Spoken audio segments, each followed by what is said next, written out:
Welcome back to വൈച്ചോക്ക് solutions. അപ്പോൾ SSLC കുട്ടികളുടെ ഇംഗ്ലീഷ് എക്സാമാണ് വരാൻ പോകുന്നത്. അപ്പോൾ ഓരോ ചാപ്റ്ററിൽ നിന്ന് എന്തൊക്കെ പഠിക്കണം എന്നാണ് നമ്മൾ ഈ വീഡിയോയിൽ ഡിസ്കസ് ചെയ്യാനായിട്ട് പോകുന്നത്. അപ്പോൾ ഓരോ ചാപ്റ്ററിൽ നിന്ന് ഏതൊക്കെ ക്വസ്റ്റ്യൻസ് ആണ് വരാൻ സാധ്യതയുള്ളത് എന്ന് നമ്മൾ വീഡിയോയിൽ പറയുന്നുണ്ട്.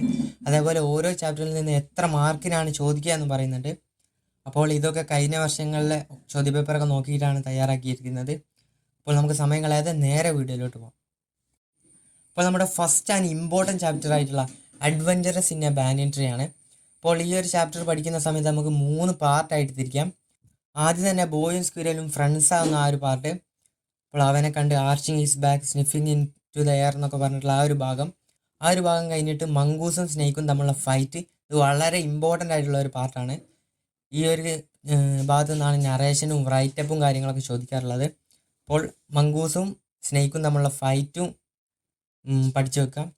ഇത് കഴിഞ്ഞിട്ട് ഏറ്റവും ലാസ്റ്റ് വരുന്ന ആ 3 വെള്ള റാറ്റിൻ്റെ ആ ഒരു ഭാഗവും പഠിച്ചു വെക്കാം.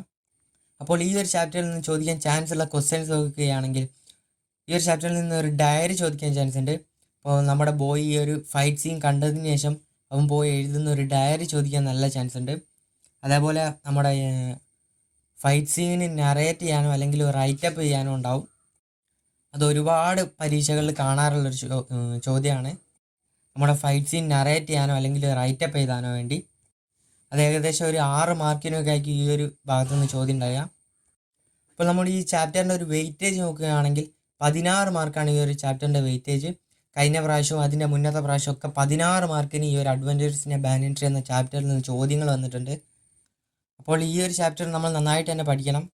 അപ്പോൾ ഈ ഒരു ചാപ്റ്റർ വളരെ ഇമ്പോർട്ടൻ്റ് ആയിട്ടുള്ള ചാപ്റ്ററാണ്. നമ്മുടെ അടുത്ത ചാപ്റ്ററാണ് സ്നേക്ക് ആൻഡ് ദ മിറർ.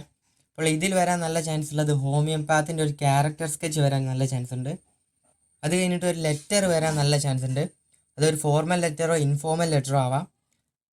എന്നാൽ ഒരു സ്നേക്കിൻ്റെ ഇൻസിഡൻറ്റും കാര്യങ്ങളൊക്കെ നടന്നതിന് ശേഷം ഹോമിയോപ്പത്ത് തൻ്റെ ഫ്രണ്ട്സിന് എഴുതുന്ന ഒരു ലെറ്ററോ അതും അല്ലെങ്കിൽ ആ കള്ളം കയറിയ ശേഷം ഹോമിയോപ്പത്ത് പോലീസിന് എഴുതുന്ന ഒരു ഫോർമൽ ലെറ്റർ വരാൻ നല്ല ചാൻസ് ഉണ്ട്. അപ്പോൾ നമ്മൾ ഈ ഒരു ചാപ്റ്ററിൻ്റെ വെയിറ്റേജ് നോക്കുകയാണെങ്കിൽ 12 മാർക്കിന് മുതൽ 15 മാർക്ക് വരെ ഈ ഒരു ചാപ്റ്ററിൽ നിന്ന് മാത്രം ചോദ്യങ്ങൾ വരാൻ ചാൻസ് ഉണ്ട്. അപ്പോൾ ഇത് കഴിഞ്ഞിട്ട് lines return in early spring എന്നൊരു പോയമാണ് നമ്മുടെ വില്യം വേർഡ്സ്വർത്ത് എഴുതിയിട്ടുള്ള. അപ്പോൾ ഈ ഒരു ചാപ്റ്ററിൽ നിന്ന് വരാൻ നല്ല ചാൻസ് ഉള്ള ഒരു നറേഷനാണ്. നമുക്ക് എന്തായാലും പരീക്ഷയ്ക്ക് ഒരു പോയത്തിൻ്റെ നറേഷൻ വരും. അതൊന്നെങ്കിൽ lines return in early spring ആവും, അല്ലെങ്കിൽ ബ്ലോ ഇൻ ദ വൈൻഡ് ആവും. അപ്പോൾ ഇതിൻ്റെ വെയിറ്റേജ് വരുന്നത് 10 മാർക്കാണ്. അപ്പോൾ ഇതിൽ നിന്നൊരു നറേഷൻ വരാം, അതും അല്ലെങ്കിൽ പാരഗ്രാഫ് ക്വസ്റ്റ്യൻസ് വരാം. ഇതിൻ്റെ ഒരു ഭാഗം തന്നിട്ട് അതിൽ നിന്ന് ഒരു ചോദ്യങ്ങൾ ഇങ്ങനെ ചോദിക്കുന്ന രീതിയിൽ. അത് കഴിഞ്ഞിട്ട് നമ്മുടെ പ്രോജക്റ്റ് ടൈഗറാണ് വരുന്നത്, നമ്മുടെ സത്യജിത് റേയുടെ. അപ്പോൾ ഈ ഒരു ചാപ്റ്ററിൽ ചോദിക്കാൻ ചാൻസ് ഉള്ളത് മിസ്റ്റർ തൊറാത്തിൻ്റെ ക്യാരക്ടർ സ്കെച്ച് നല്ല ചാൻസ് ഉണ്ട്. അതും അല്ലെങ്കിൽ ഒരു കോൺവെർസേഷൻ വരാം. കോൺവെർസേഷൻ എന്ന് പറഞ്ഞു കഴിഞ്ഞാൽ ഒരു സംഭാഷണം സത്യജിത് റേയും തൊറാത്തും തമ്മിലുള്ളത്. അതും അല്ലെങ്കിൽ സത്യജിത് റേയും മാനേജറും തമ്മിലുള്ള ഒരു കോൺവെർസേഷൻ വരാൻ ചാൻസ് ഉണ്ട്. അത് കഴിഞ്ഞ് കഴിഞ്ഞാൽ ഇൻ്റർവ്യൂ ക്വസ്റ്റ്യൻസ് നല്ല ചാൻസ് ഉണ്ട്. നമ്മുടെ സത്യജിത് റേയോട് ഒരു ഇൻ്റർവ്യൂവർ ചോദിക്കുന്ന ചോദ്യങ്ങൾ 5-6 ക്വസ്റ്റ്യൻസ്. അത് വളരെ സിമ്പിളാണ്, എല്ലാവരോടും ചോദിക്കാൻ പറ്റുന്ന രീതിയിലുള്ള കുറേ ക്വസ്റ്റ്യൻസും കാര്യങ്ങളൊക്കെ ഉണ്ട്. നിങ്ങളുടെ അംബീഷൻ എന്താണ്, അല്ലെങ്കിൽ എക്സ്പീരിയൻസ് പറയാം. ഇതേപോലുള്ള ചോദ്യങ്ങളൊക്കെ നമുക്ക് എല്ലാവരോടും ചോദിക്കാൻ പറ്റും. അതേപോലുള്ള കുറച്ച് ക്വസ്റ്റ്യൻസ് പഠിച്ചേക്കുക. അപ്പോൾ ഈ ഒരു ചാപ്റ്ററിൻ്റെ വെയിറ്റേജ് 14 മാർക്ക് മുതൽ 16 മാർക്ക് വരെയാണ്. അപ്പോൾ അത്യാവശ്യം നല്ല രീതിയിൽ തന്നെ വെയിറ്റേജ് ഉണ്ട്.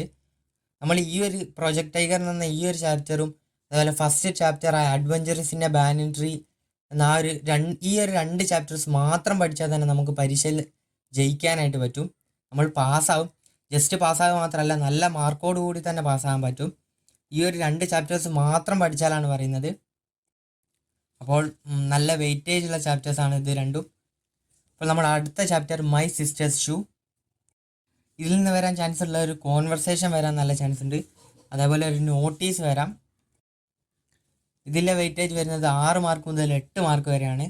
ഇത് ചെറിയ 2 മാർക്ക് ക്വസ്റ്റ്യൻസും അതേപോലെയൊക്കെ ആയിരിക്കും ഈ ഒരു ചാപ്റ്ററിൽ നിന്ന് വരിക. ഇനി നമ്മുടെ അടുത്ത ചാപ്റ്റർ ഒരു പോയമാണ്, ബ്ലോ ഇൻ ദ വൈൻഡ്. ഇതും നമ്മൾ നേരത്തെ പറഞ്ഞതുപോലെ ഒരു നറേഷൻ ആയിരിക്കും, അതും അല്ലെങ്കിൽ പാരഗ്രാഫ് ക്വസ്റ്റ്യൻ ആയിരിക്കും വരിക. അപ്പോൾ ഈ ഒരു ചാപ്റ്ററിൻ്റെ വെയിറ്റേജ് 6 മാർക്ക് മുതൽ 8 മാർക്ക് തന്നെയാണ്. അപ്പോൾ ഈ ഒരു 2 ചാപ്റ്റേഴ്സും വെയിറ്റേജ് കുറവാണ്, പക്ഷേ ഇതിൽ നിന്ന് എന്തായാലും ചോദ്യങ്ങളൊക്കെ വരും. അപ്പോൾ എല്ലാ ചാപ്റ്റേഴ്സും നന്നായിട്ട് തന്നെ പഠിക്കാം. അപ്പോൾ ഇതുവരെ ഒന്നും പഠിക്കാത്ത കുറേ ആൾക്കാരൊക്കെ ഉണ്ടാവും. അപ്പോൾ അവർക്കൊക്കെ വേണ്ടിയുള്ള ഒരുപാട് വീഡിയോകൾ വരുന്നുണ്ട് പരീക്ഷയ്ക്ക് മുമ്പായി തന്നെ. അപ്പോൾ വീഡിയോകളൊന്നും മിസ്സാവാതിരിക്കാൻ വേണ്ടി ചാനൽ ജസ്റ്റ് ഒന്ന് സബ്സ്ക്രൈബ് ചെയ്ത് വെച്ചേക്കാം. അപ്പോൾ നമുക്ക് അടുത്ത വീഡിയോയിൽ കാണാം. Good bye guys.